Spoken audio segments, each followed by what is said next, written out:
Hi, and welcome to May's edition of Career Mobility with James Mcilvena. James is the Managing Director of LHH across Australia, New Zealand and Singapore. And myself, TJ Ramnarain-Little, I head up our career connections for our CT clients, for yourselves, for career transition and mobility here in Australia. So James, brilliant to see you. May already, and we're going to talk today about some interesting things that you're doing with our customers at the moment. So this is a time of year when you're really chatting to our customers, and we're going to chat about that. I'm going to say, just heads up though to people that are listening to this, please grab a pen and paper, because you and I are committed today to finding some things that they can really take away and action as a result of this conversation. So, but great to see you. How are you? I am incredibly well, thank you. We've had last few months had a bit of travel, got to meet a lot of my global colleagues in person, which has been fabulous, and we'll touch on getting in contact in person a little bit later. But also to pick up on that starting point, the first quarter of the year for us is where we really try and get out and spend time in front of our customers. And actually, we do a review of what's happened in the previous year. And our customers are always incredibly keen to know the trends of what's happened for the people who they've sent to us. How have they engaged with our programs? What have they used? What have the outcomes been? How long is it taking people to land in new roles? And so we have a discussion both about what's happened in the prior year, but also what the trends are and what their thoughts are and what they're seeing for the rest of this year. Like I said, it's already May, so it's rest of the other half of this year, but a lot of these discussions happened back in sort of February. So we've already been able to see a few of the things we've discussed in the first quarter playing out. Yeah, and we've had so much change, obviously, with COVID in the last few years, and we've definitely seen some massive changes in the last sort of 6 to 9 months, certainly in terms of career transition and mobility. So what have the essence of those conversations been, and what sorts of trends do you think would be useful, I guess, for us to share with our, people coming through transition? Yeah, so I'll start twofold. I'll start with what our customers have been saying. So these are the employers and their view. And two main trends. One is they've always said there's actually going to be higher volume this year. So definitely we saw from around last November onwards, earlier in the US, but sort of within APAC, it was really sort of last November onwards, something shift where all of a sudden the internal discussions turned to, we need to look at cost initiatives, not only people being, or the reduction of people through restructuring and redundancies being one of a number of different cost initiatives, up to including many of them had implemented or had for certain segments, redeployment first and external hiring freezes or complete hiring freezes as well. So that was part of the discussion. Second thing is, for the last 2 years leading into 2023, there was this real sense of, we still want to provide support for our people, but gosh, if I look at our own talent acquisition, how hard it is to find people, and we look at everything we're hearing from the external market, they almost used to have this overarching, surely they'd be fine on their own, but we'll still, we still like the fact that we get to provide them a service through LHH. But there was a trend towards, maybe we could offer a shorter program, or how much do they actually really need the support? Definitely that's reversed. So definitely a lot of our customers, they've always cared about, otherwise they wouldn't offer this support in the first place. So they always care about the outcomes for their employees.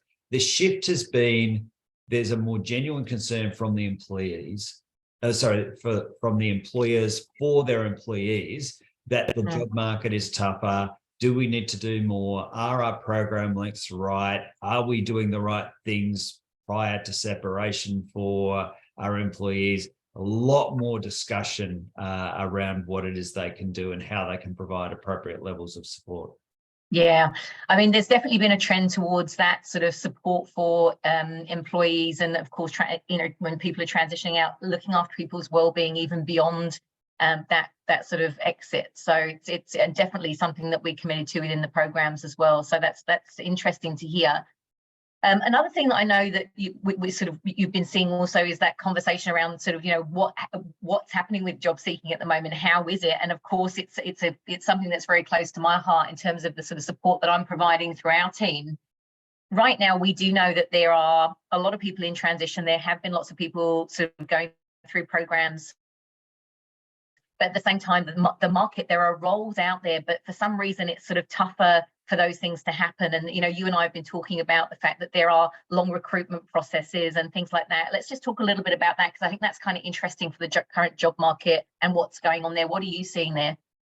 Yeah, look, so there's a bit of a combination. One is because of, as I mentioned earlier, businesses being more sensitive to costs. So you often find behind the scenes some of the length in, and sometimes, you know, it's really good and it's communicated in a very transparent fashion to people in a recruitment process. Other times, and I would say it's probably more often the case, where there's different levels of approval happening behind the scenes. So last year, it was a very simple: roles approved, go out to market, hire role, find best applicant process. Yeah. Now there's this overlay of, we need to take a look at costs, and there's all of these internal mechanisms to say, can you please seek approval for roles that are actually in process at the moment, seeking approval before offers go out. And how that plays through is, okay, yes, they're internal cost control initiatives. They're pretty standard. They've been around for a really long time internally, but at this phase in an economic cycle, those things always ramp up. And so they're the type of things that can be going on in the background that actually lead to sort of lengthy delays. And I'm definitely, in the clients in our programs I'm meeting with, hearing a lot of people thinking, gosh, I've been completely ghosted. I don't know what happened to that opportunity. And then bang, it comes back on again, and they get a call out of the blue. It's like, I pretty much had written it off, right? I thought it was done. But then 4 or 5 weeks later, I get a call out of the blue. So I don't think there's any particular answer in that other than persistence is the key. Stick with it, and please never be afraid to check back in. I've not to this day ever known a candidate in a recruitment process who's been thought about less favorably or lost an opportunity because they've reached out to check where things were at. Yeah, absolutely. I mean, it's that almost that sales 101 process, isn't it? Of just kind of, you know, knowing where things are, having those conversations and making sure that everything sort of is still in process. You need to qualify things out and get that pipeline clean. Otherwise, it can be quite, you sort of got too many things on the go. And to be more specific, because we promised some, pen and paper moments for people.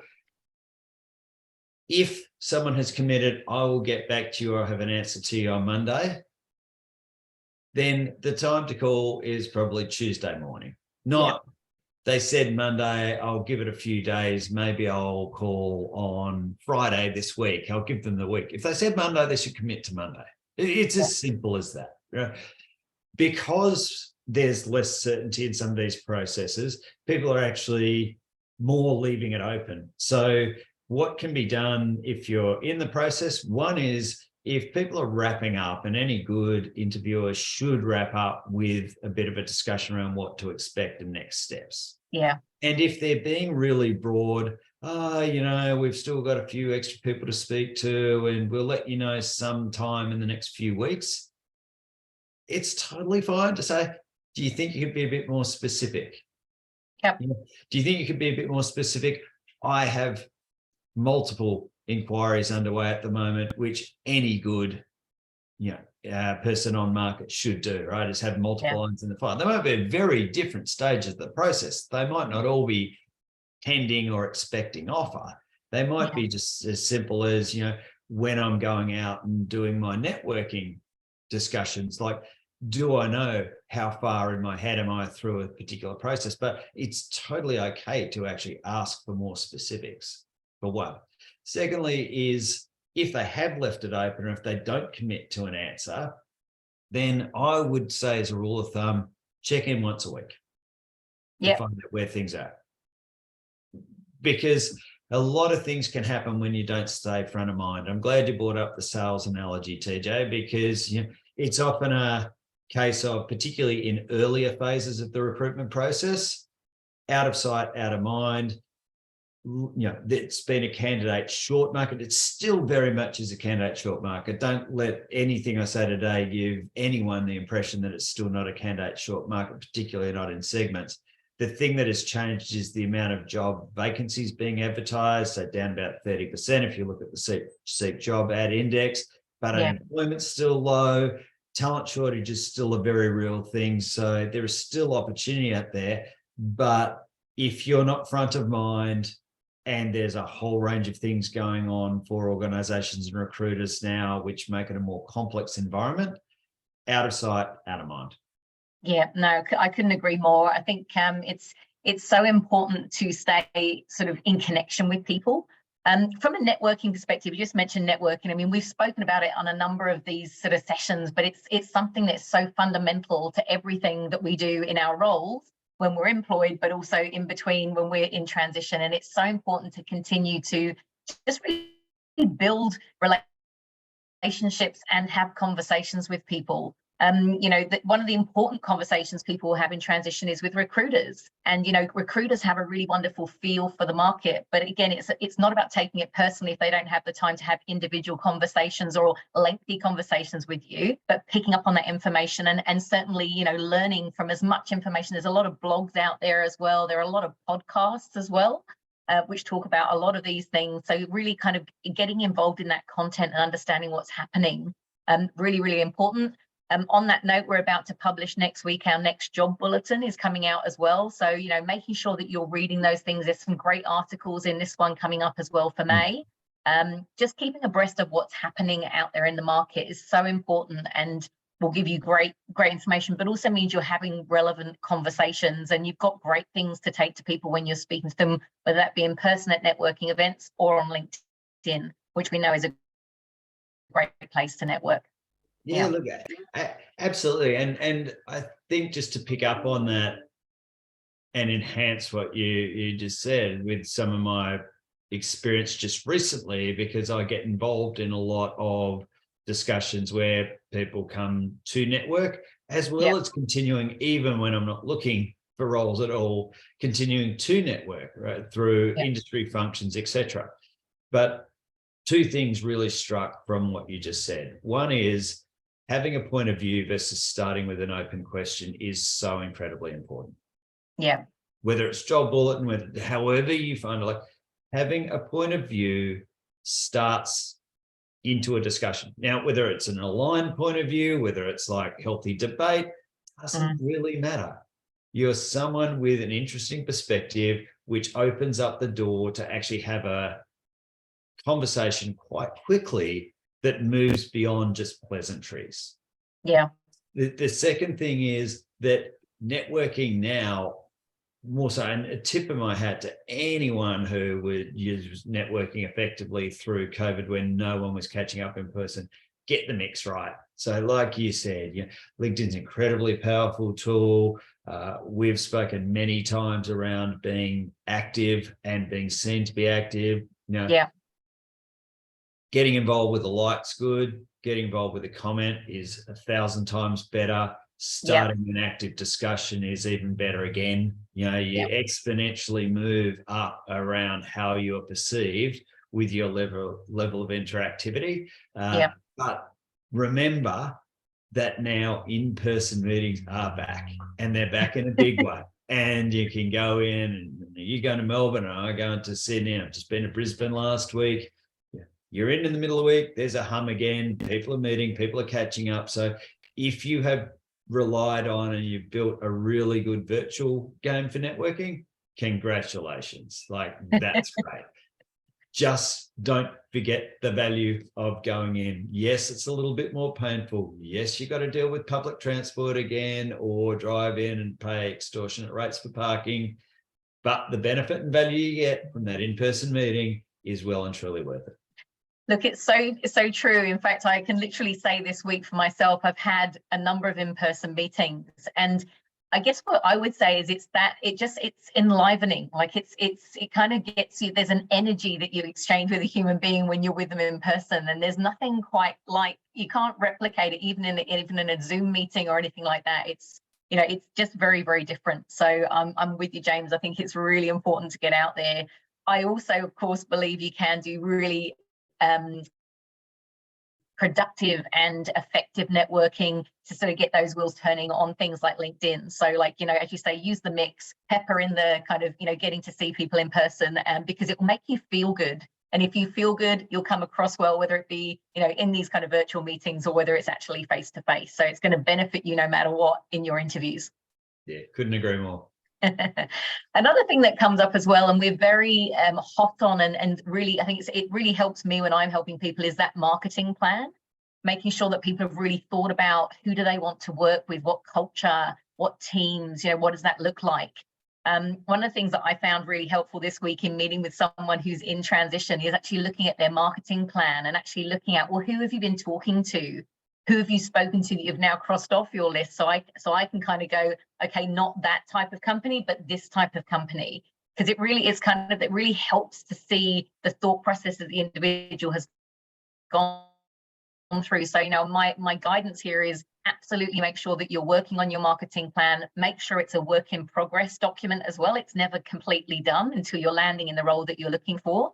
It's really helpful when you're having those sort of catch-ups and coffee meetings, whether it be virtual or face-to-face, to share that, because it just gets people thinking. And, you know, if there is a company that you're really keen on, but you just, for whatever reason, haven't found a way through the door, it may just be fortuitous the person you're meeting with actually does have a connection there, or they know someone who knows someone. That's how networking is done. So utilize those very simple tools, and of course track your activity, but make sure you're using those for conversation pieces, because they really get people thinking and then give them a direction and makes it easier for them to help you. Yeah, and just on that, I mean, I think that that marketing plan, the worst thing that can possibly be done is starting and it's too vanilla and it's too bland. Yeah. So yeah. The mistake I see a lot of people make is, I don't want to rule anything out. Now, there is a big difference between I'm not sure and I would like to acquire more information before making a decision. That's cool. That's like totally valid. Yeah. But then actually, once you have made a call on what is the right fit for you and not the right fit for you, there is very little benefit in just keeping your marketing plan bland and appealing to everyone on the off chance that you don't shut anything off. Yeah. Why would you want to keep something open that's not going to be the right fit?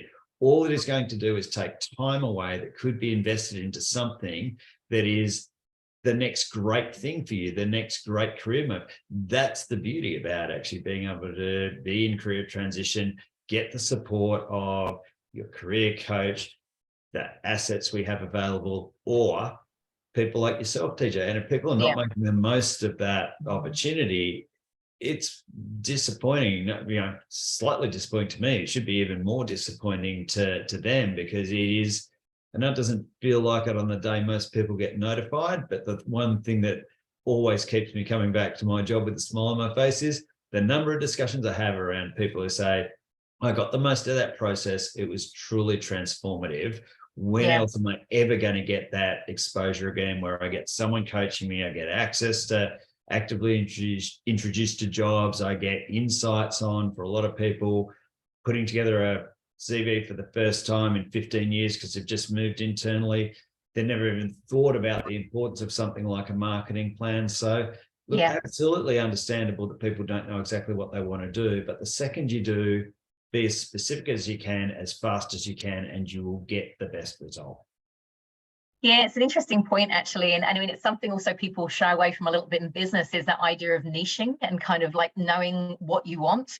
But again, it just makes life so much easier, because it makes it easier for other people to help you, because they can then kind of almost do the deep dive with you and, you know, really kind of help make those connections happen quicker. It's very tough when, as you say, you just kind of go, well, I don't really mind what industry it is, and I'm not really sure what companies. It's just too hard. There's nothing to kind of grab onto for people to assist. So definitely, yeah, very, very important. Yeah. I mean, I'm giving probably, this is less directly related, but like I'm a big fan of those sort of Love It or Listed or Escape to the Country type shows, right? Me too. I'm not exactly sure why. I don't know. I think it's just something that both my wife and I can watch with very different tastes. We both go, oh, this is kind of, something we can both enjoy watching together. So anyhow, my point in even bringing that up was there's that common theme to hammer home the point we've just made, which is, you get these experts who are trying to actually connect people to the right options for them, something as important as something they're going to live in. Now, you're going to live in or take tremendous benefit to like your soul and your sense of purpose through what you're doing from your career. So many people are incredibly connected to where they're going to buy the property they're going to live in. It's an intensely personal thing. And the one thing that happens every single time is the clearer people are up front, even though it actually often frustrates the person doing the seeking or the renovating or whatever it is, the clearer they are up front, the better the result at the end, always. Yeah, that's a great analogy, and it's so true. It's it's just, it makes it easier to rule things out, so you don't get distracted by potentially shiny things. I mean, I'm a girl who believes in serendipity, and sometimes things do come along which can be a little bit left field, but it will always come from, if you want to work with your network and have them really be able to support you, it's the best way to do it.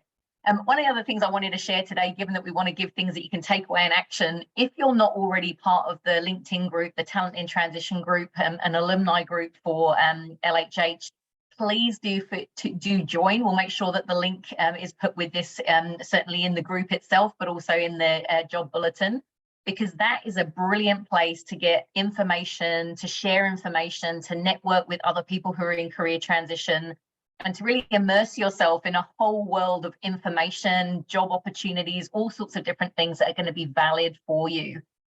This is a feed that constantly is being updated with lots of different information. So, if you're not already in there and potentially active in there, then I encourage it highly. The more information that sort of comes back, the better. But there's lots and lots of great articles and things, and it's a brilliant place for us to be able to share that with you as it happens. The job bulletin is a monthly publication, but this is a daily feed of updates and things like that. So we'll make sure this is in there. So you'll definitely see that there. But yeah, definitely get involved in that group, because those are the places where things live and breathe on a daily basis. And we want you to feel confident in there. If you're not confident in the sort of LinkedIn general forum, get confident in there first, and then get out there onto LinkedIn and make sure you're doing that active networking. Yeah, it's a tremendous resource. Yeah, it is. It's brilliant. Awesome. So is there anything else, James, that you think would be really helpful as we move into sort of that mid-year time, just as a sort of sign off before we wrap up today? One final thing from me, and that's just thinking now that we're into May, around for a lot of businesses where they're at in their financial year. So one of the potential either A, research topics, or B, discussions as part of networking is around budgetary planning. Yeah. So budgetary planning going on right now. A lot of people reset new budgets, whether that comes to headcount, personnel, strategic business plans that kick off in July. Not all, but most businesses that run to a June 30 financial year will be in that phase right now. Yeah. Critical to ask those questions, because those questions directly relate through to what opportunities either might be open and why, what opportunities might be opening up as soon as budget is improved towards the end of June or into July. So it's really good to go and do some research and actually ask those questions at this time of year. Top tip. Brilliant. Wonderful. Love it. Thank you very much for that. As always, thank you for finding time today, and very much look forward to seeing you soon and sharing more insights around career mobility. Great to join you again, TJ. Thanks a lot. Cheers, James.